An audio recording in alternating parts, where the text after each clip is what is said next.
qof kasta oo dunidani ku nool waxa uu leeyahay qisooyin kala duwan oo isugu jira kuwa xambaarsan murugo iyo tiiraanyo kuna reeba qofkaasi xusuus madow uu la xanuunsado.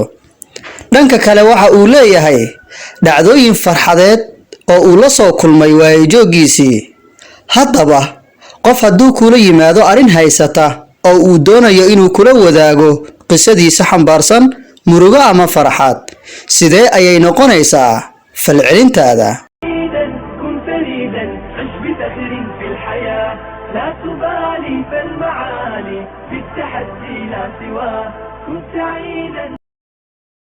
salaamullaahi calaykum waraxmatullaahi tacaala wabarakaatuhu. kusoo dhawow janalkaaga hagaha nafta. magacaygu waa qaasim maxamed, waxaan ahay saaxiibkaaga guusha iyo horumarka. ma ogtahay walaalkay ama walaashay, qofka hadduu kula imaado arrin haysata oo ku saabsan qiso xanuun badan oo ku dhacdo qofkaas, taas macnaheedu ma ahan qofkaas inuu doonayo inuu kugu calaacala adiga.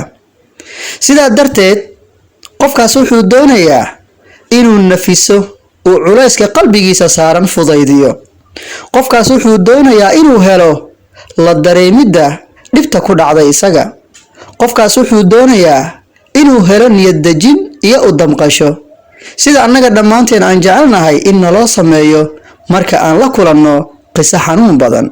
sidaas awgeed ayaan muuqaalka waxaan kugu soo gudbinayaa sida ugu macquulsan oo aad ula dhaqmi lahayd haddii aad la kulanto qof dhibana ah oo doonaya inuu kaaga qisoodo xanuunkiisa. ugu horeyn, u noqo dhagaysto wanaagsan.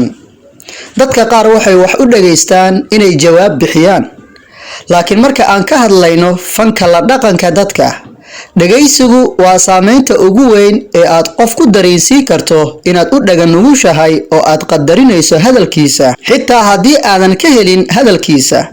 sidaas darteed aad u dhagayso qofka oo fiiri wejigiisa iyo qaabku wax kugu sharxayo si aad ugu muujiso inaad qadarinayso hadalkan uu kugu socdo adiga. tanina waa furaha koobaad ee aad ku dareensiin karto muhiimadda uu leeyahay hadalkiisa. sidaa darteed ahmiyadda sii dhagaysiga qofka hadalkiisa si aad ula dareento dhibka haysta. hadalka ha ka dhexgelin.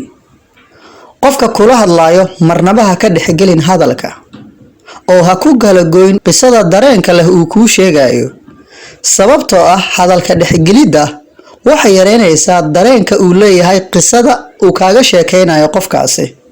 waxaaba dhici karta inuu kaa niyad jabo uuna si toosa kugu dhammaystiri waayo hadalka.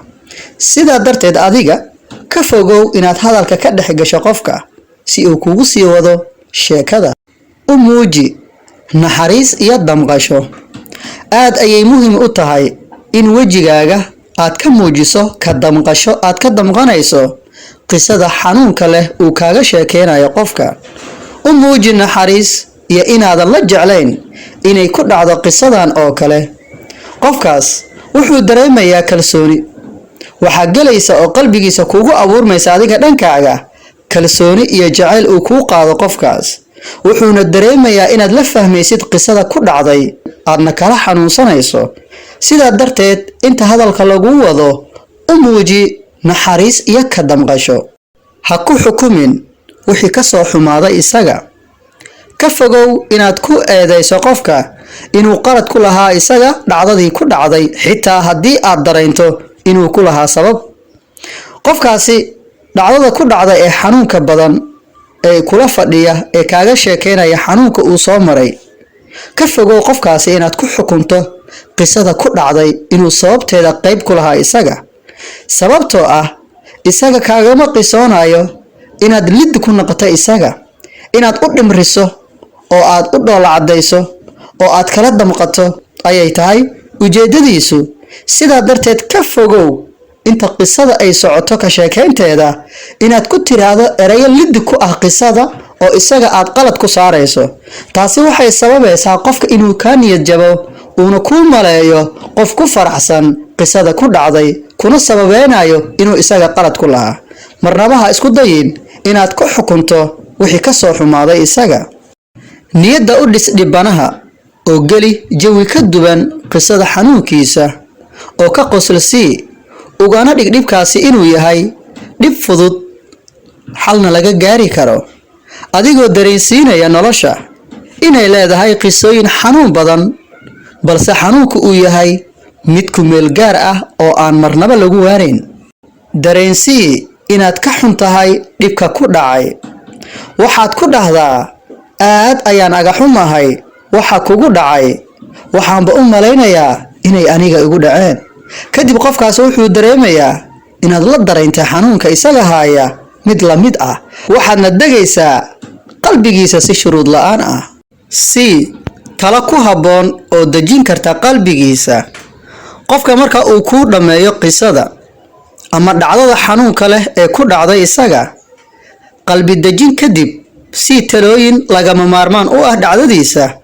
adigoo ka fiirinaya daawada qofkan xanuunka haya iyo sida uu aga bixi karo ugu dambeyn kula dhaqan dadka mar walba sida adigu aad jeceshahay in lagula dhaqmo hana iloobin dadku inay leeyihiin dabeecado kala duwan sida darteed qof walba waxaad kula dhaqantaa dabeecadda uu leeyahay kadib waxaad dareemi doontaa dadku inay ku jeclaystaan oo aadna degto qalbiyadooda waxaa la soo gaaray tookadaadii aad dhiirigelin lahayd janalka hagaha nafta maxaad sugaysaa taabo badhanka guduudan oo ay ku qoran tahay subscribe kadibna furo gambaleelka si aad u noqoto qofka ugu horeeya uu soo gaaro muuqaal walba aynu soo dhigno annagana waxaynu kuu ballan qaadaynaa inaan kuu soo gudbin doono muuqaalo wax badan ka bedeli doona noloshaada oo dhan si aad noogu muujiso taageeradaada iyo inaad ka hesha muuqaalkan ku qabo like kadibna u sii sheergaray asxaabtaada kuugu jirta Facebook Instagram WhatsApp imo iyo aalad walba aad ku gaarsiin karto hana iloobin adiga waxaad u dhalatay oo aad u nooshahay wanaajinta naftaada iyo dadka aad la dhaqanto inta aan goordha ku kulmi doono muuqaalada soo socda waxaan ku leeyahay aad baad ugu mahadsan tahay daawashada muuqaalkan mahadsanid